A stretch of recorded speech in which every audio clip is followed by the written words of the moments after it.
and most importantly, fosters cooperation and competition among regions in terms of developmental goals. Within the context of regionalism in Nigerian politics, it refers to a political system where the country was divided into regions based on ethnic, geographical, and cultural identities. As such, Nigeria was divided into 4 major regions. Then we had Northern region, we had Western region, we had Midwestern region, and we had Eastern region. The political situation existed until May 1967, when General Yakubu Gowon dissolved all regional governments and divided the country into 12 states. To deepen our understanding and refresh our memories on the period of regionalism in Nigerian politics, let me go a bit historical. We may recall that during British colonial rule, Nigeria was administratively divided into 3 main regions: Northern, Western, and Eastern. This division was not geographical, but was not merely geographical, but also carried significant political and economic implications. Yes, sir. The British colonial government introduced the indirect rule policy, where they indirectly ruled through local traditional leaders, which reinforced regional identities and administrative boundaries.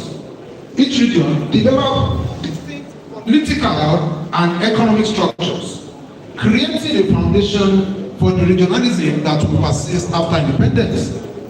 The North, predominantly Muslim and agrarian, had different social and economic dynamics compared to the more urbanized and Christian South, which included Western and Eastern regions. After Nigeria gained independence in 1960, the regional structure remained intact, and the political landscape was dominated by regional parties. The Fourth Republic, 1963 to 1966, was marked by the dominance of the Northern People's Congress, NPC, in the Northern region, the Action Group in the Western region, and the National Council of Nigerian Citizens, NCNC, in the Eastern region.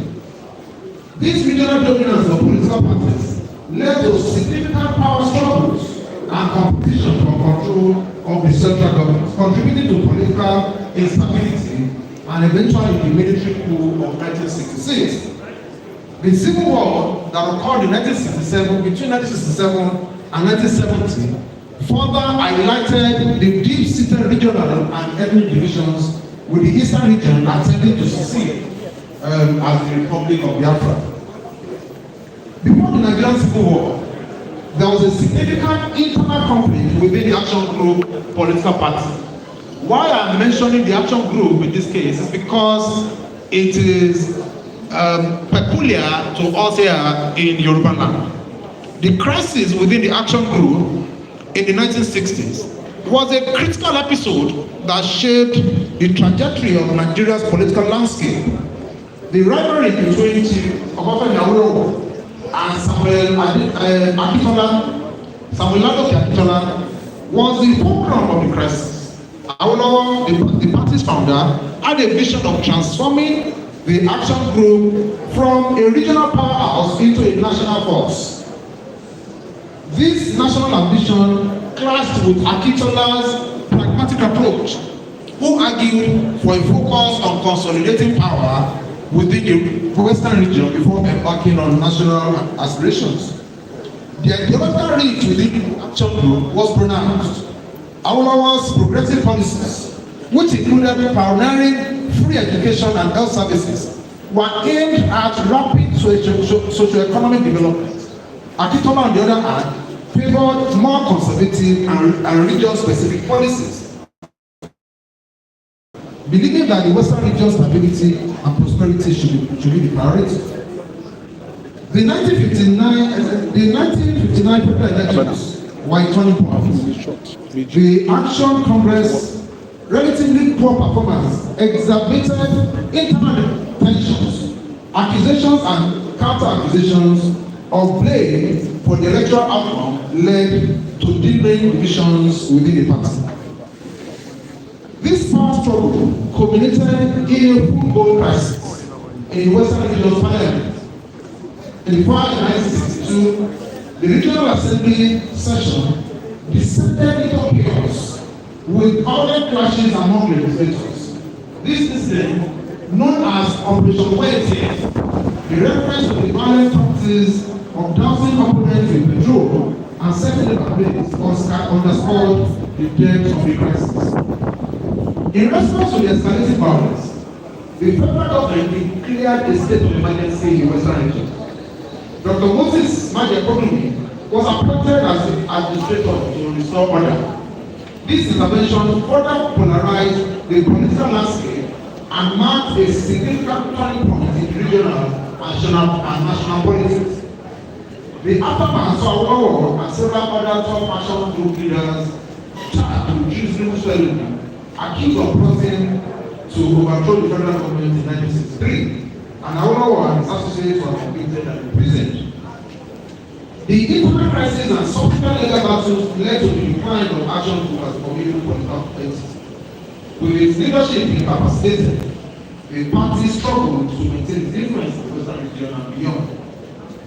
The political instability and violence in the Western region contribute to the conditions that precipitated Nigeria's first military coup on January 15, 1966. The coup marked the beginning of military dominance in Nigeria's policies, which lasted for several decades.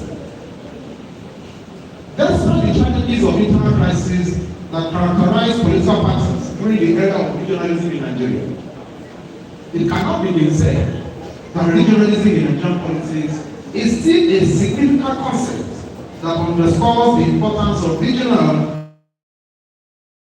representation and autonomy with broader framework of national government. Nigeria, with its diverse ethnic, cultural, and economic landscape, can still leverage regionalism to promote inclusiveness, economic development, and political stability. In fact, there are multifaceted benefits of regionalism, highlighting how it can contribute to the nation's overall growth and unity. Number one, among the benefits is representation and inclusiveness, which is one of the primary benefits of regionalism in ensuring that various ethnic and cultural groups within Nigeria have representation in the political process. Number two, we talk about economic development. Regionalism can support economic development by allowing different regions to focus on their strength and develop policies tailored to their unique economic needs and opportunities. Nigeria's regions vary significantly in terms of natural resources, industrial capabilities, and economic activities. For example, the Niger Delta region is rich in oil resources, while the northern region has vast agricultural potential. By adopting the regional approach, each area can harness its comparative advantages, leading to more efficient resource utilization and sustainable economic growth. Number three, conflict reduction. By recognizing and accommodating the distinct identities and interests of different regions, regionalism can reduce ethnic and regional conflict. Nigeria has a history of ethnic tensions and conflict, often fueled by competition for resources and political dominance. Regionalism allows for more localized governance, which can address specific grievances and prevent the marginalization of any group. Number five, cultural preservation. Regionalism supports the preservation and promotion of Nigeria's diverse cultures. Each region can protect and develop its cultural heritage, languages, and tradition, contributing to a richer national identity. Number six, political stability. Decentralizing power can lead to greater political stability. When regions have a degree of autonomy, they can manage their affairs more effectively, reducing the likelihood of central government overreach and potential authoritarianism. Another one is improved governance. Regional governments can be more responsive and accountable to their local population. We also have policy innovation, balanced development, empowerment of local leaders, resource management. To talk on resource management, it's important to mention that regions can manage their resources more efficiently, leading to a better allocation and utilization. This can particularly be important in a country like Nigeria, where resource distribution has often been a contentious issue. Regional control over resources can ensure that the benefits of resource exploitation are more directly felt by the local population. This can lead to more sustainable and equitable resource management practices. Let me conclude by saying that regionalism in Nigerian politics reflects the country's rich diversity, but also poses significant challenges. While regional identities and interests are an integral part of Nigeria's political landscape, they necessitate careful management to ensure that national unity and equitable development are ensured. Balancing regional interests with national goals remains a critical task for national leaders, requiring a delicate and inclusive approach to governance. In other words, while regionalism in Nigerian politics must be managed carefully to avoid deepening divisions, it offers a pathway to more inclusive, responsive, and effective governance by promoting representation, economic development, conflict reduction, cultural preservation, political stability, improved governance, policy innovation, balanced development, empowerment of local leaders, and efficient resource management.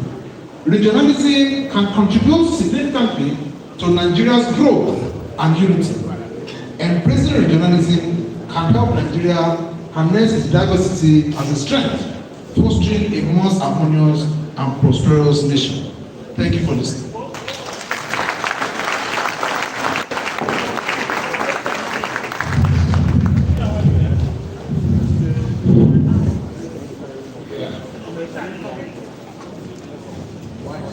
That was a good one from Professor Fisi.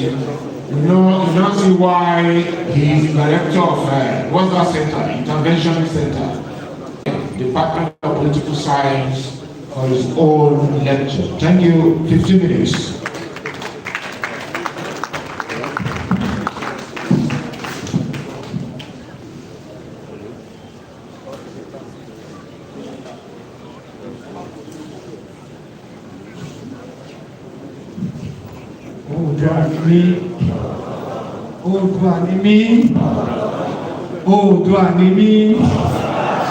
Thank you.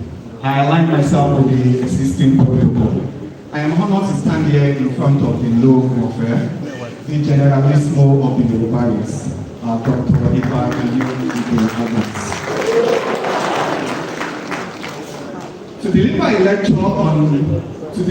lecture that revolves around our existence. As a Yoruba intellectual, permits me to start by quoting Odifa, Iba gbogbo babaláwo tó ń bẹ níbí.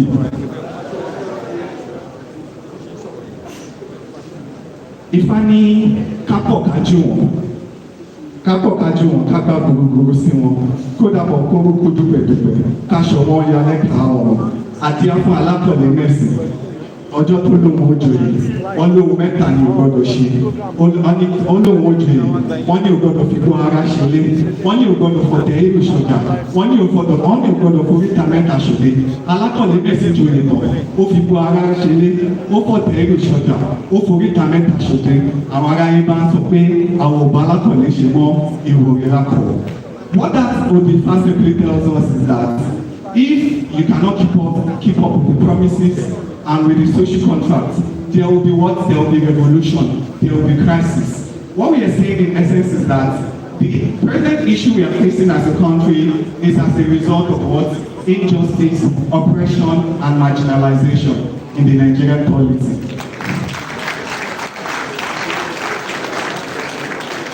So to start with, the topic for today is we have to talk about Nigeria's 64 years of checkered history, the imperative of regionality and restructuring.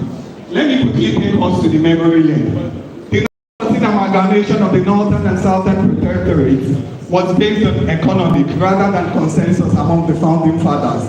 However, the founding fathers were able to reconcile their differences as a result of they still have ideological differences, but because of the constitutional conferences, they were able to work together as one. Through the different constitutional conferences, we have the 1946 Richard Constitution, which introduced regionalism, Nigerian policy, and we also have the 1951 Constitution, which came up with the idea of, which laid the foundation for federalism in Nigeria. But as at the First Republic, between 1963 to 1966, what we have was a regional system of government, and what we have a regional arrangement. Under that regional arrangement, the proceeds from cocoa, the likes of Ogba and Awolowo, they were able to use the proceeds from cocoa to come up with the idea of free primary health care, free education, and we also have industrial hubs in Ikeja, in Upeju, Ado-Ekiti, and Ilesha. The eastern region, through palm oil, they were able to develop, they were able to come up with the idea of free education and infrastructural development, while the northern part of Nigeria was able to use their proceeds from the Crown Pyramid to also develop. However, the Decree 34 of the 1966 military coup led to a situation where this particular arrangement was truncated. What do we have today? We have a situation where the subsequent inspired military constitutions of 1979 and 1999 led state creation, federal character, educationally less developed states, quota system, and these have further aggravated the structural imbalance between the north and south, between the central and the component units, because the political economy of the state is skewed to favor some group over the other. For example, there are 19 states in the north, while there are 17 states in the south. There are 407 local governments in the north. There are 367 local governments in the south. While the south, that is why the south generates 86% of the revenue, did not only contribute 14% of the revenue, but at the end of the day, they receive 56% from the federal government. The federal government equally control value-added tax or the alcohol tax. Now, the federal government, how do you explain this? How do you expect a region that forbids the sales of alcohol to profit and probably get a larger share from a forbidden venture? Permit me to say our federalism is around federalism. Kano State received 525.74 billion from alcohol tax. Yes, they say alcohol is around, but every that's the money they collect. So, but the problem is that the replacement of agriculture for petrodollar economy has been the Abidjan of violence in the Niger Delta. When you look at section 140 of the 1963 Constitution, it stipulates that 50% of royalties should be given to the region where certain resources are mined. In contradistinction to this, what do we have today? The Niger Delta presently receives 13% derivation from the central government, despite the negative impact of the ecological disaster caused by oil exploration. Furthermore, credible candidates and graduates from the south can neither be gainfully admitted nor employed on merit into ministries, departments, agencies, the military and the university due to the affirmative action. So the negative implication of these structural imbalances and pyramid federalism has been the source of problem. Whether you talk about Boko Haram insurgency, banditry, kidnap for ritual, kidnap for ransom, farmer-eaters conflict, secessionist agitation, etc. The root cause of this passive oppression and injustice stems from the inability of the subsequent governments to restructure the skewed, distorted, and lopsided political and economic arrangements. Against this background, there is need to define two key concepts: restructuring and federalism. I'll start with federalism. Federalism is a system of government in which the power is divided and shared between the central and the regional or state governments. Federalism emphasizes mutual independence, division of power, supremacy of the constitution, and autonomy. I need to stress that restructuring is neither a southern or northern agenda.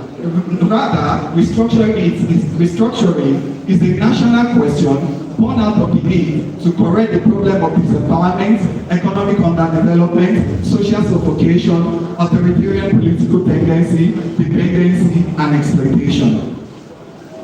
Permit me to quote Malam Lamido Sanusi. He says, "We are living in denial. The Northwest and the Northeast demographically constitute the bulk of Nigeria's population. But look at human development indices. Look at the number of out-of-school children. Look at adult literacy. Look at maternal mortality. The North and the Northwest Nigeria are among the poorest part of the world. Nobody saw this because we are looking at Nigeria as a country that averages the oil-rich Niger Delta, the industrial and commercial-rich Lagos, the commercially viable Southeast, and you have an average." From the foregoing, restructuring simply means to alter or to reform the present political and economic arrangements in order to solve the problem of historical injustice, marginalization, and oppression. The next question is, why do we need to restructure? First thing, let's talk about security. According to the 2023 Afrobarometer report, 77% of Nigerians consider the country to be unsafe. An SBN intelligence report revealed that over 5 billion have been paid as ransom to kidnappers for a period of 5 years. Nigeria is equally third and sixth in Africa and in the world, according to the Global Terrorism Index. Insecurity has impacted education negatively, leading to 1.3 out-of-school children, according to UNICEF report 2020-2021. Why? Why do we have this problem? We need to ask. The present policing system in Nigeria is highly vertical and ineffective, and it partly accounts for the political hemorrhage Nigeria is currently undergoing. Imagine, Nigeria currently has 371,800 police officers to serve 774 local governments with over 200 million people. More devastating is the fact that half of these officers often serve as aides to politicians and various very important persons in quotes, including the Yahoo boys. With the state police, there is likelihood of a strong trust between local communities and the police. State policing is cost-effective, efficient, and highly effective in crime prevention and intelligence gathering across boundaries. The next point is our spontaneous syndrome. Nigeria has been wasting huge financial resources on elections. These elections are motivated by incentives inherent in the present lopsided federal arrangement. An estimated 870.8 billion naira has been spent in the conduct of elections between 1999 to 2023. If the present arrangement is restructured, half of the resources can be set aside for infrastructural development across the region. The question is how? In a parliamentary or regional arrangement, there will be one election. The parliamentarian can often operate on a part-time basis. A restructured Nigeria will reduce what I call pathology dependency syndrome. A report by Economic Confidential 2002 shows that Lagos, Kwara, Rivers, Kaduna, Oyo, Edo, and Ogun are the most economically viable states. Lagos IGR is higher than 30 states, combined in Nigeria, meaning that most of the states have liabilities. In 2022, Kebbi State received 119 billion but generated 9 billion internally. Bayelsa received 273 billion but generated 15.9 billion as internally generated. This present arrangement has created a sense of dependency and laziness. With the restructured arrangement, the region will be creative and competitive to look beyond the paternal. Restructuring will bring about knowledge production that can be used to create synergy between town and town. First, if the region are allowed to control their education system through and by allowing Yoruba and all that, it will bring about indigenous knowledge production, technological breakthrough, and all local contents. How? The North can decide to produce their knowledge system using the program. The Yoruba have a knowledge system called Ifa. Ifa is not religion but contains religion. Sophie Oluwole has cited in Ibadan. Ifa is a compendium of wisdom that contains quantum physics, mathematics, literature, and politics. Nikola Tesla affirmed that Ifa contains binary, mathematics, and particle physics. Lastly, if the call for restructuring is born out of deep-rooted historical justice, suppression and oppression of diverse constituents, restructuring/regionalism is a mechanism for correcting this political and economic strangulation. So what is the way forward? There is need to revert to regionalism, there is need for fiscal federalism, and there is need for autonomy. Thank you for listening. Thank you very much, sir. Right now, MC Guru will be introducing some of the pictures. Yes. And look at the protected way. Look at Are for God's sake. Who says Are Olokakapo did not fight for Nigerian democracy? Who says he's not a freedom fighter? Who says he's not a freedom fighter? This man is a dogged fighter. Our leader. Palakoyi Sheriko, please give Klapiki and software. Perseverance. You can see what is yielding now. And now, you can see. Okay. Repeat it. Let me continue. Oh, I'm going to ojú ti rí nígbà tí ẹbí òkèké ó yẹ kẹ́ sọ kẹ́ fi ojú rí sí orúkọ yẹn. Ìjọ mọ̀ bí píṣọ̀ tí wọ́n náà ṣe rí ní 20 years ago. Kò sí lọ́wọ́ àwa mọ́.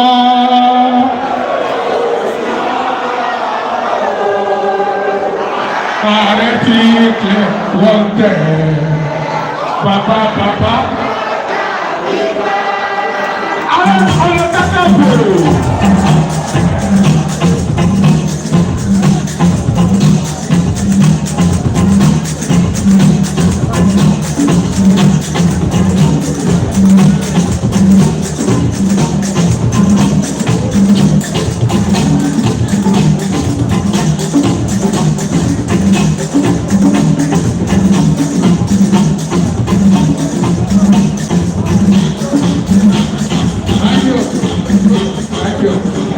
Ladies and gentlemen, it will amount to a royal dishonesty if I don't recognize the presence of a royal father that is very close, very loyal to the President Are Olokakapo. He is none other person than His Royal Majesty Ogba Samuel Benson, the Olojoju of Ojoju land. Ẹ bá mi ṣe ká kíyèsí o. Lẹ́ẹ̀kan sí ẹ bá mi ṣe kábíyèsí látẹ̀wọ́jọ́ ilẹ̀ tó yọ lọ. Right now, we're going on as we hand over the mic to our moderator.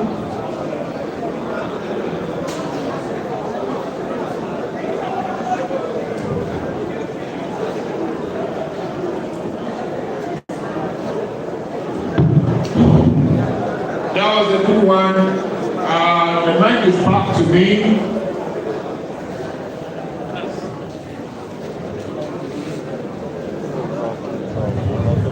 Okay, right now, we are going for this break as we have the cultural interlude. The cultural interlude, are you ready? Where are you? Cultural interlude, where are you? The cultural troupe. The cultural troupe, where are you? It's your time and it starts counting now. DJ, come on. Next song. Who calls himself OPC should be arrested, or if he doesn't give himself to arrest, he should be shot.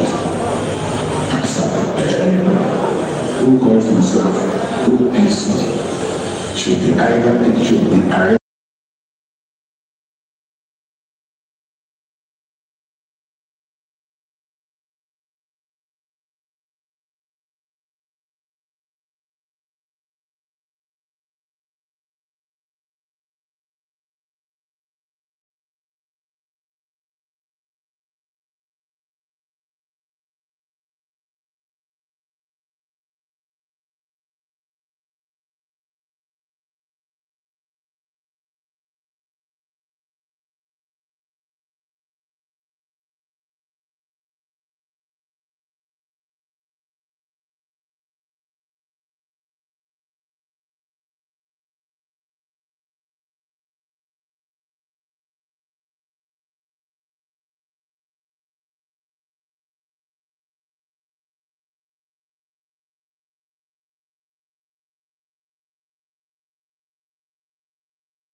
how they want to structure themselves and be governed. How will regionalism and restructuring address the question of the national question? Because we are not talking about it in Nigeria.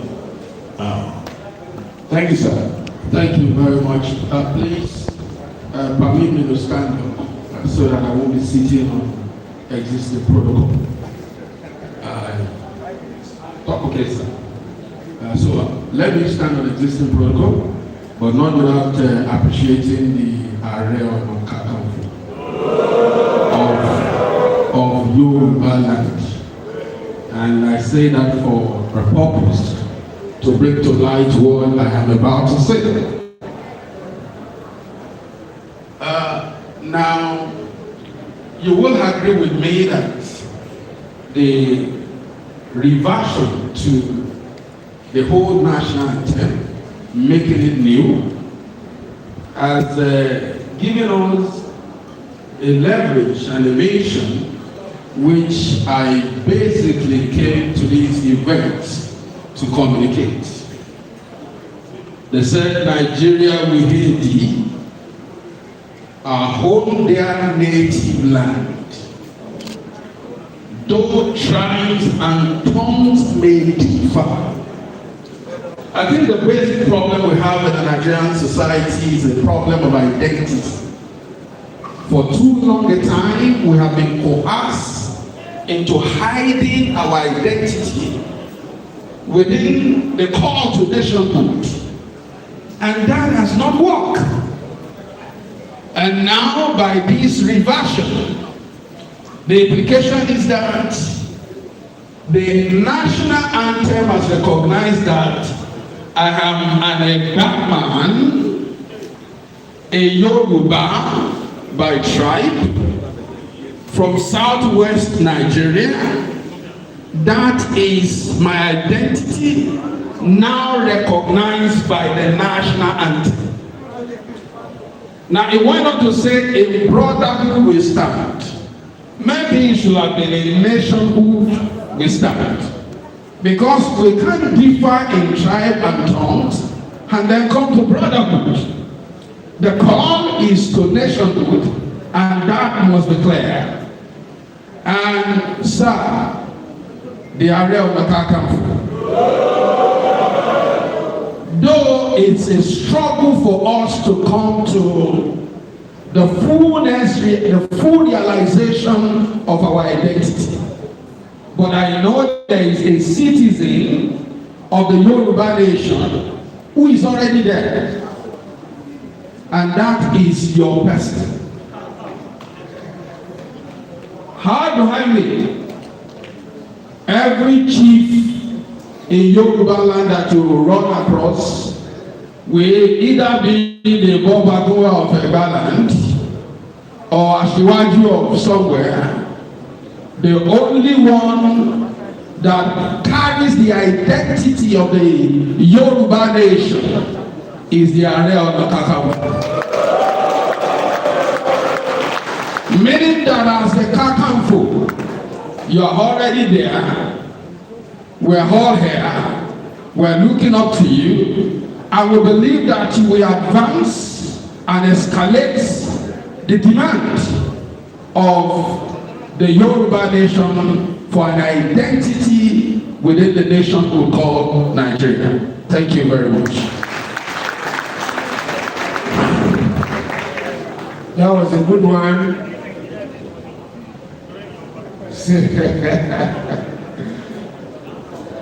All right, it's my belief that when we get the region structured on ethnicity, there will be further discussions. Let's first the regions.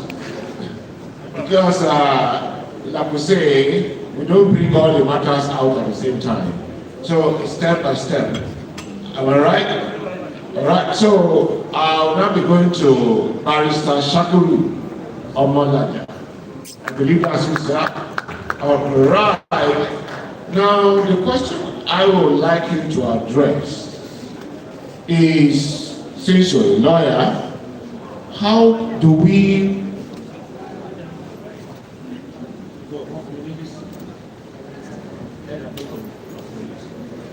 So, how do we look at a country called Nigeria? It is an African country, the giant of Africa, quote and unquote. And we are using common law, which is the law common among all the cantons of Britain. What is common among them? The laws that are not common among them are not emphasized. They now bring it and use it to suppress our own traditional ancestral law, and they now call it customary law, and it is repugnant. How restructuring and regionalism address these fundamental problems?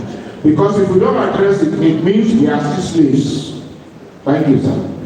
Thank you. I think it's really a very simple question you have asked me. I hope I can give a simple answer. What you have asked basically is how can our law reflect our needs, our society? That takes us to the very constitution, the highest law of our land that we are practicing.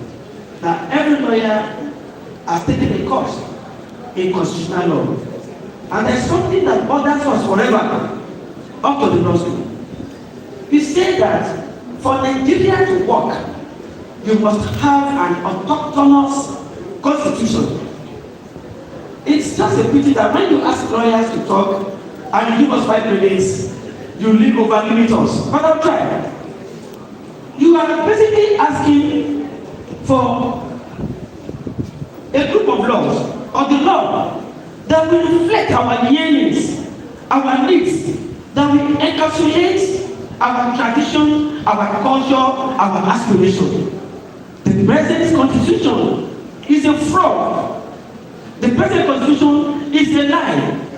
By the very preamble, that is the opening paragraph that says, we, the people of Nigeria, nothing can be more fraudulent than that. The people of Nigeria did not write that constitution.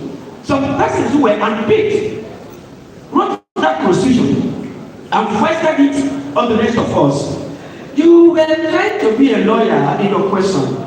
When you say some laws are repugnant to natural justice, well, it is not as if our law, our custom are not exactly recognized. No, I will seriously disagree with you. But what is the extent of the recognition given to our law? What is the extent of our recognition for our regions for ourselves? For example now, and I think I cannot start properly. And now that I am reminded, let me pay due respect to Iba Gani Adams, the fifth annual Kakafu, the 15th annual Kakafu Kurubaland. You see, history is very, very helpful. And lawyers, we are products of history. There are what lawyers are doing that is not based on what is on the ground. We build on what is on the ground because we make it organic to regulate what we need. That is why we have the National Assembly every day thinking of new laws to reflect our needs. Hence, everybody wants state police. Everybody wants regionalism. Everybody wants restructuring. How can we best achieve this if we do not go the way of what Iba Gani Adams, the Ayo Kakanfo, and Dr. Odumadi have experienced? We need a national confab, a transparent, genuine, national giving national confab. We have people will come and very, very honestly rewrite the wrong history of the area called Nigeria, the political entity. For you to understand this, you must understand the foundation, that our foundation is no upward. Your boss will tell you, Abuku, Ewewo, Onokele, Ewe, what is the foundation of Nigeria? It is a fraud. The amalgamation of 1914. Before 1914, The Yoruba people were powerful people. They were vibrant, they were traders, they were warriors. The Benin Republic was vibrant, they were warriors. The Igbo people were as follows. They had no central government. The northern people were basically hierarchical. They were feudal. Rankadede. In socialism, the Yoruba people were far more progressive. Now in the post-structured persons, under the control, under the leadership of people who were taught, who were trained to say yes sir, never to question. You remember the role of the embassy. They never said yes sir always to the level of law. They were vibrant. Therefore, what Nigeria needs, what we need as a people, is the recognition, the drawing of laws that will reflect our needs. You said, and if I may just stand up on that note, I had a reason to remarry, and I took a beautiful woman from Shekiri land. When she's a civil servant, she now said, my husband, for them to recognize that I am now Mrs. Obolaja, you will have to take me to the registry. I said, no, I will never take any woman to the registry. I will never be a slave. Before Kati Heto Daye, Onu Dadi, Kiaga Dodo Daye, Onu Dadi Hete. Our fathers have a well-recognized, well-organized system of marriage. What I will do is, since I have come to your people, I paid your dowry, I gave them what they wanted. It's happening. What we are going to do is very simple. You will not go and sweat on affidavits. You will do newspaper publication. Take that to your place of work that your husband has done customary marriage for you. What am I trying to say here? Our customary marriage is recognized under the law. It's not just the English marriage. Our practices are not repugnant. We are not backward people, we are not barbarians. But the English people came and they subjugated us. If they did not come, the emancipation of Africa would have been faster. You provoke lawyers when you ask them to talk. And I quickly say this. If our father, Chief Moshood, Kasima Olawale Adola, was not murdered, the problem is started, the reparation for the slavery in Africa would have fetched Africa more than money. We have fetched Africa more recognition. We won't be competing with Europe. Why is Germany paying reparation to the Jews? And today, America, Europe, they are not willing to pay reparation to us. Up till now, they are still teleguiding us. They are stealing from us. So I say to you, our law in Yoruba land, in Nigeria, we have a set of beautiful laws, extremely helpful laws. Our system of marriages, of naming, of duties, our rights of passage are not repugnant to dignity, natural justice, and good conscience. We are a people that should be given the chance to be ourselves. And that is what, let the Yorubas be Yoruba, let the Igbos be Igbos, let the Hausa be Hausa. Then, don't try and come with differ in brotherhood, we can coexist. Regionalism will be recognized. Thank you. Thank you. That was a very powerful one. That's what I said.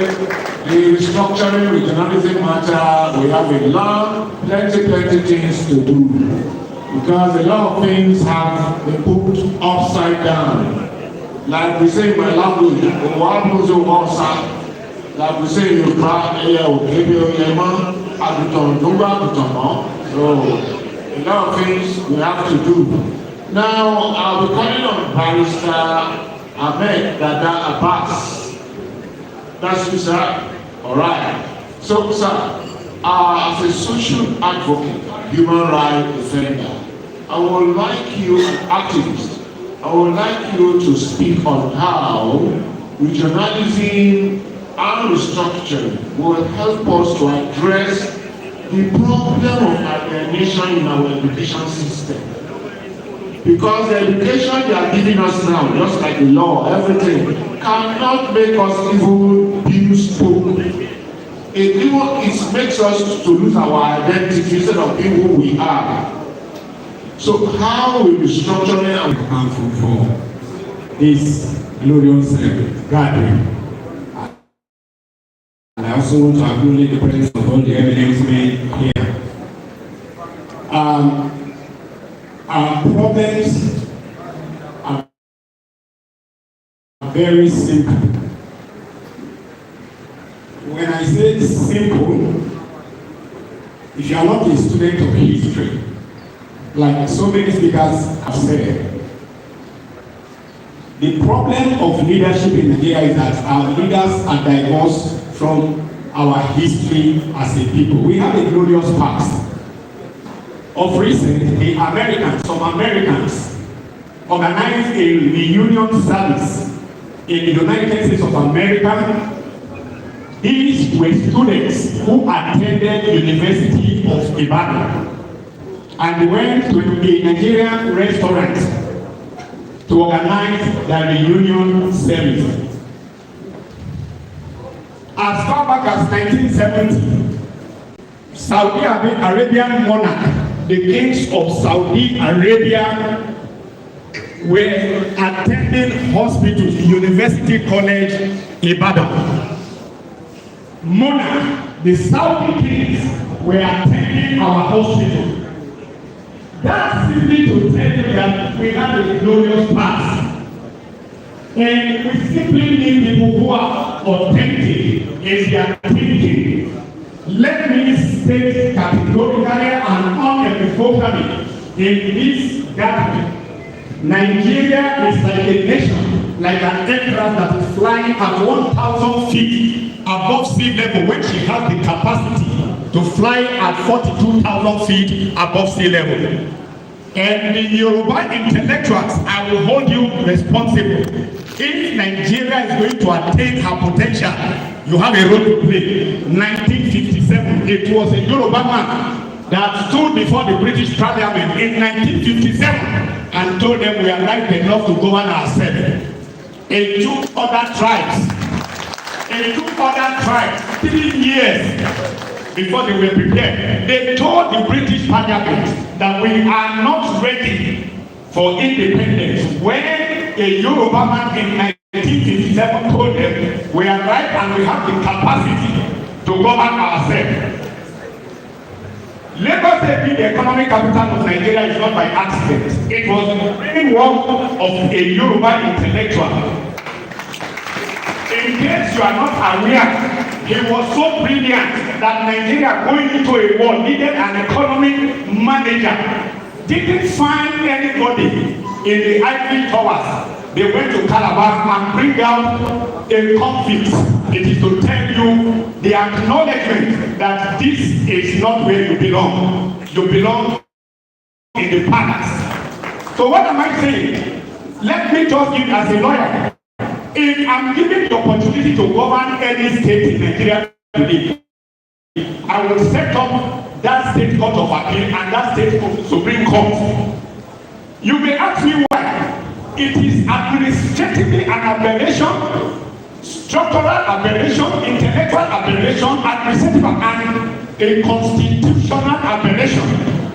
For you to divide the powers of government into three: exclusive legislative lists meant for the federal government, and they technically set up a federal high court from where you will emanate any issue relating to the exclusive legislative list. When there is an appeal from the federal high court, you go to the court of appeal. Owned by who? The federal government. Paid by who? The federal government. And when an appeal also arises from the court of appeal, you go where? Supreme Court. Owned by who? The federal government. Staffed by who? The federal government. Paid by who? The federal government. Now you come to that same constitution. You said there is what we call the residual list, where the state is empowered and no subject matter are within the purview of the state government. Any government has three powers: legislative, executive, and judicial. I can't have a power under the constitution and don't exercise these three powers. What is a chieftaincy matter emanating from the state of Ogba or Lagos or Osun, what is he doing at the Federal Court of Appeal? We should be able to have state Court of Appeal and Supreme Court so that the subject matter for which the Constitution gives us the power, residual power, must start within that state and end within that state. So restructuring is possible without shooting a single blade. If we set up a Court of Appeal, if you don't agree, you don't agree, go to court and we settle it there. God bless you.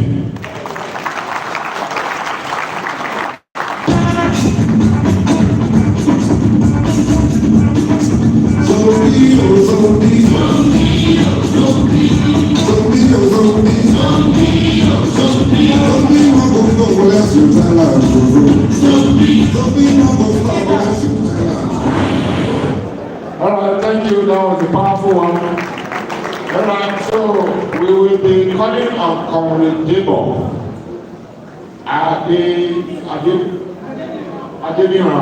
Okay, I believe President CEHR. You're welcome, sir. We are talking on structuring and regionalism. And we will want you to relate this matter of restructuring and regionalism to the question of economic empowerment. Economic empowerment. Thank you very much. Ààrẹ Ọ̀nà Kakanfò Yorùbá Ìbà Gani Adams. Thank you very much for organizing this event every year. Ladies and gentlemen, on this side of the hall, I greet you. I've listened to some of the speakers. They've addressed some of these issues in a way that everybody will not be left in doubt that Nigerians actually know what they want, just that they don't have the opportunity to get at it. You see, Nigeria is a contraption put together by foreigners. What we are learning, of course we knew that it wasn't good the way they helped us together.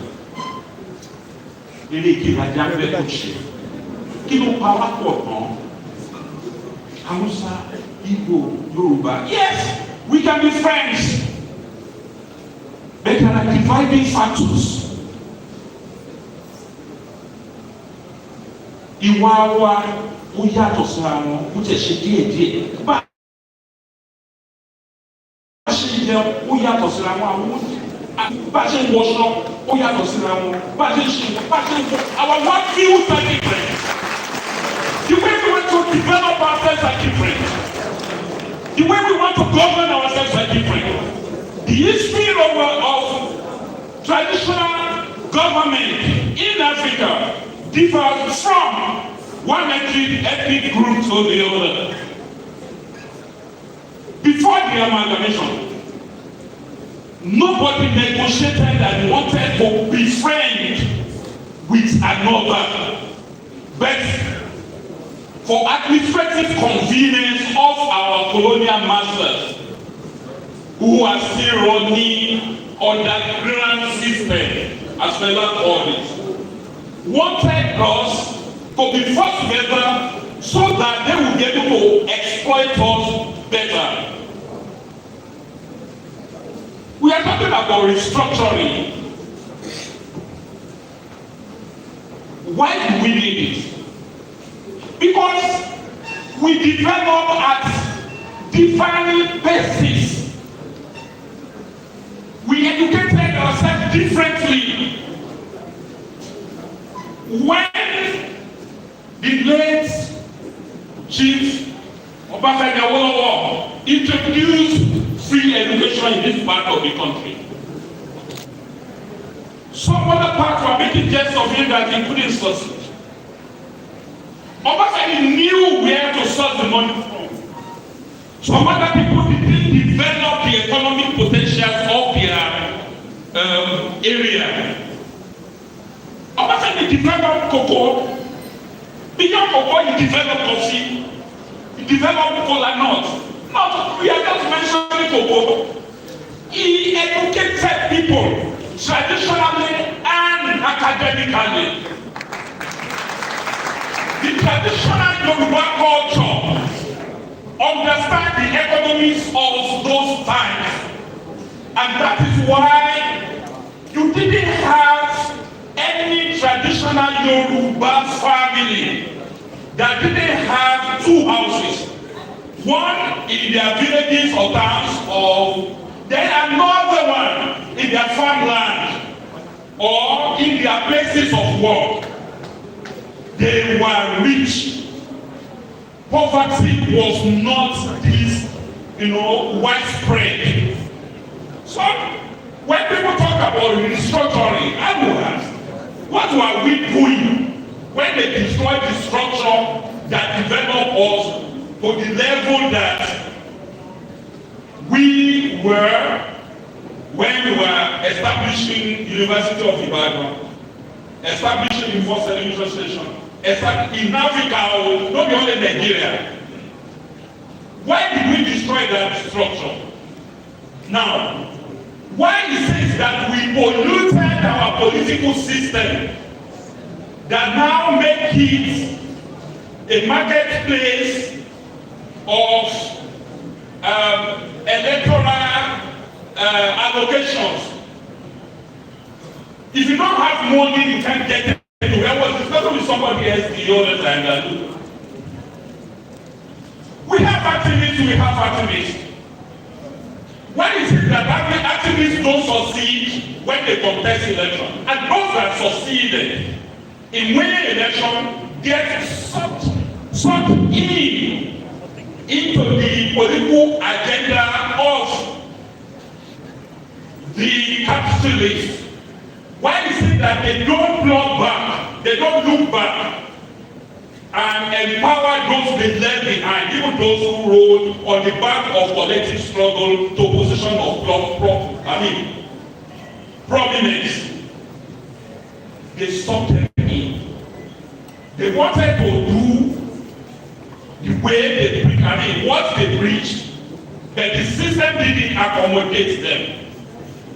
And because the system is now larger, the way we look at things differ.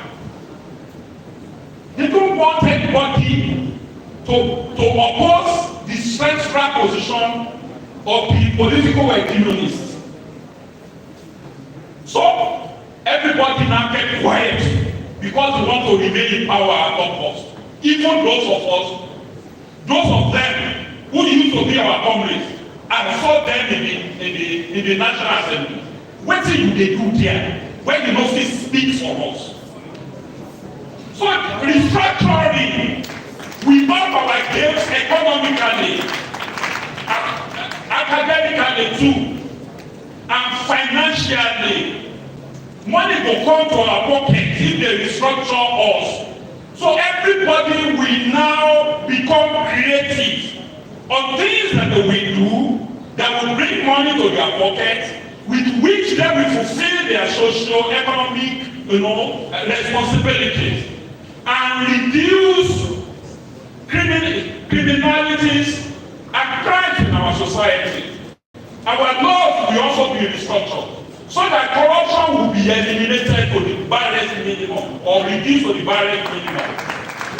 Violation of human rights that is being done with reckless abandon will also reduce because we know ourselves. We know our project, we know our, what we call it now, ancestors. And just mark it. If somebody comes from a family of thieves, you will believe that stealing is a good profession.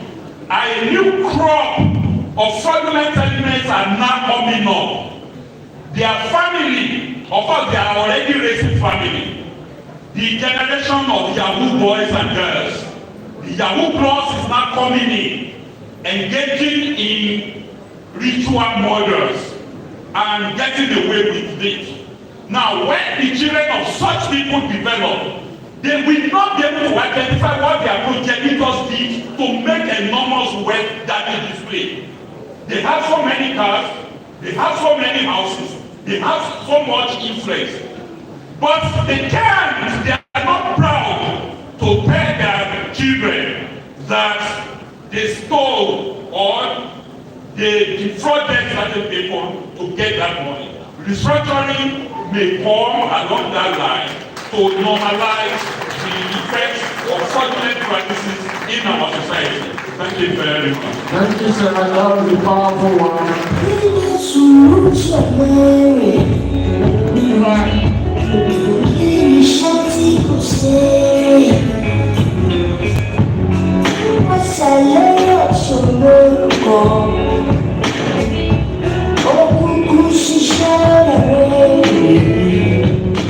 Bring it down, brother. All right, that was a powerful one. I think we just have about 2-3 speakers to go.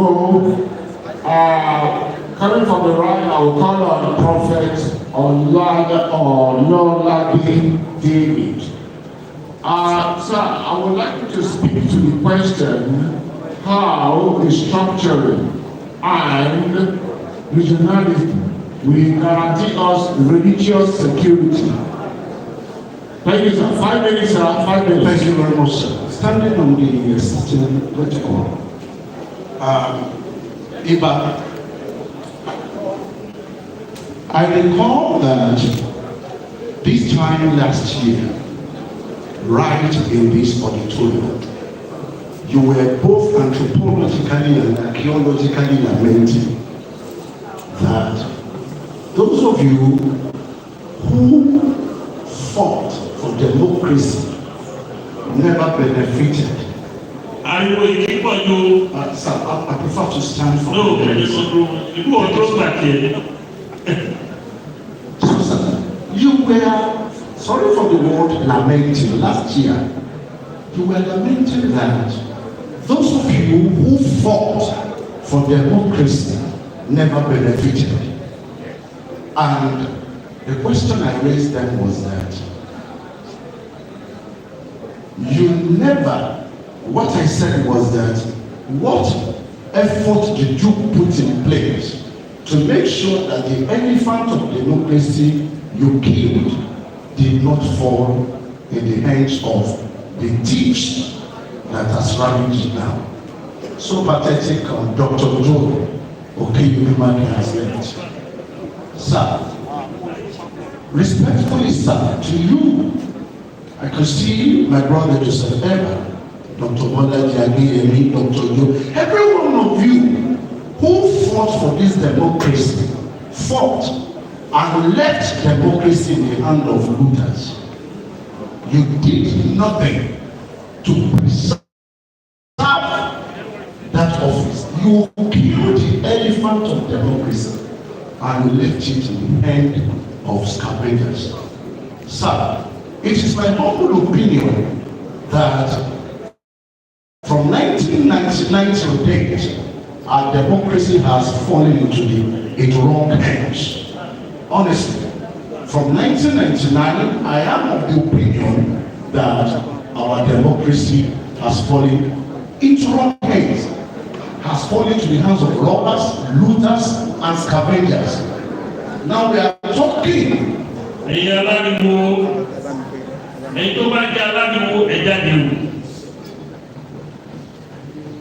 have just less than 20 minutes to wrap up this program.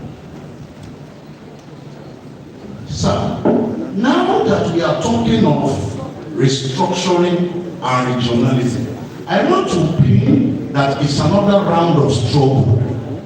Now that we are struggling for restructuring and regionalism, sir, won't you leave it in wrong hands if we eventually achieve it? Just as you left democracy in wrong hands. Respectfully, Dr. Ogba, Joe Eva, you left democracy in 1999 into wrong hands. If restructuring is achieved today, OPC will it not be left in the hands of robbers and scavengers? That's the question. That's the question. And finally, sir, what role will religion be playing? Religion is a personal thing. Religion is a personal thing. Look at what religion has. Has religion really helped? Yes. Who has religion helped in Nigeria? That's the question. Please, for me, Sir, who has religion helped in Nigeria? The more religious we are, the more corrupt we are. The more religious we are, the more deceptive we are. The more religious we are, the more ungodly we are. And finally, sir, I want to say it is the religious people that will stand as what I would call constructive, viable, and effective opposition to this government. But unfortunately, just as the executive has pocketed other arms of government, our spiritual fathers of all ground has been pocketed. Thank you, and God bless you. Well, I wasn't expecting that from you, Prophet. Yeah, I wasn't expecting that from you. But that's the truth. But I would like to say that religion under restructuring will have a cultural foundation by which, before you can be a religious person in traditional Africa, there are some symbols you are given. Those symbols today are called relics and fetish. Like if I place, you call them Ogunofo. You can't be a leader if you don't have Ofo. And if you dare misstep, I will strike you. And Yoruba land is saying, in the Abai, Obadale, in the Abai. So those things that we know, our religion, spirituality was not in the books. It was a life force, potent life force. If you misstep, you mishear, yarn you. Look back. No, now I will call on comrades, sir. Is it about the 10th or 4th time I'm meeting you on this forum? Where's Kule? Kule, the general commandant, acting general.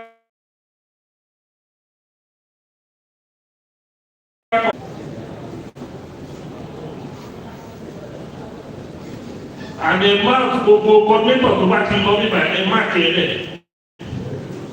Any local government or state coordinator to back in law, by the program and mark here. Yeah, please do that for us.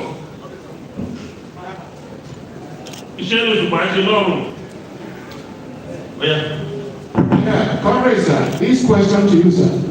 We know each region in Nigeria has fought the question of regionalism and restructuring, depending on their opinions. And one of the things the Niger Delta region has fought for is resource control. So, I would like to ask you this question, sir. How would restructuring regionalism solve the problem of resource control? Thank you, sir. Thank you very much. Also standing on the existing protocol, I want to greet Nigerian patriots, Are Kankanfo of Yoruba land, Yoruba Gani Adams. Before going further, everybody can sit down. I want us to observe 1 minute silence for my leader who brought me to this struggle, Ogegogoli, who died recently.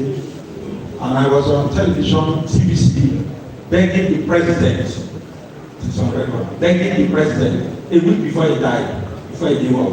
But we thank God that the governor of the other states took care of everything. Then I was emotional because of the Ogegogoli was neglected, abandoned. And if we say we are doing well, one of Ogegogoli was in jail. Even though they were enjoying, Ogegogoli was in jail.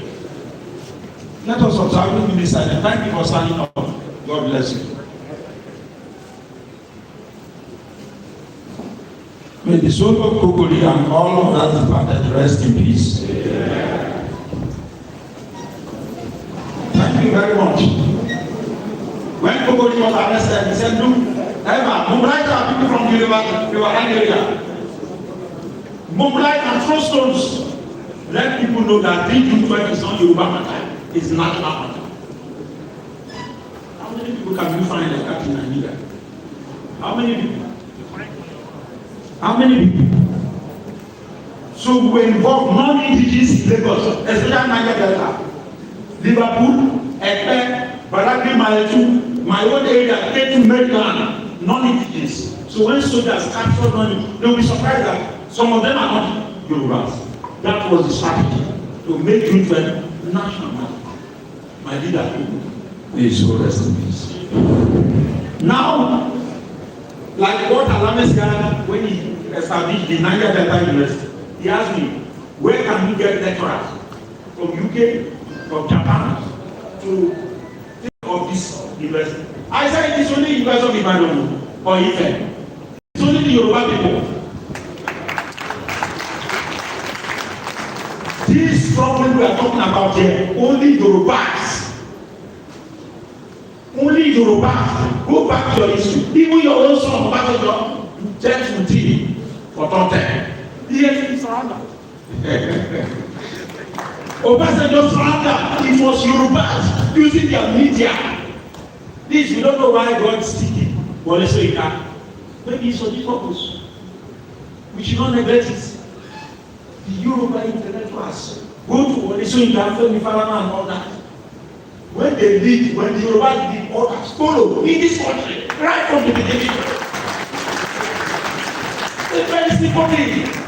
Same Nigeria group made my brother to become acting president. Same Nigeria group from Southwest. What are we talking about? I'm telling you, it's only Yorubans can save us in this matter of restructuring. When Yoruba go with their own Southwest and with their think tank, good news this morning or this afternoon that the governor of Lagos State is the chairman of Southwest governors. Start from there. Start from there. Let them speak in one voice. Let them raise their voice and say, we want restructuring. If Southwest governors say we want restructuring, or that will be shifted, then we carry us like another people. Let us talking. Let us talking. Let these great men like Olesoyinka, Femi Falana, and the governors of Southwest, we want restructuring now. You see everybody shivering, praying that the thing will not spread, should not spread, and it will spread. Where are we talking? Olesoyinka is here alive for a purpose. There are other great guys who are tired of talking. If they are seen in the television camera talking with the governors of Southwest, we are saved. We are saved. Jehovah God know why when they say let's see alive and great men like him and women. They should meet with Southwest governors. That is the end of story for this debate. Thank you very much. All right, that was a point. Well, in my place to say, it comes out last. Yes. So after Iba Adams, where he's going to address his struggle in ensuring the recognition of June 12 as a democracy day, and how that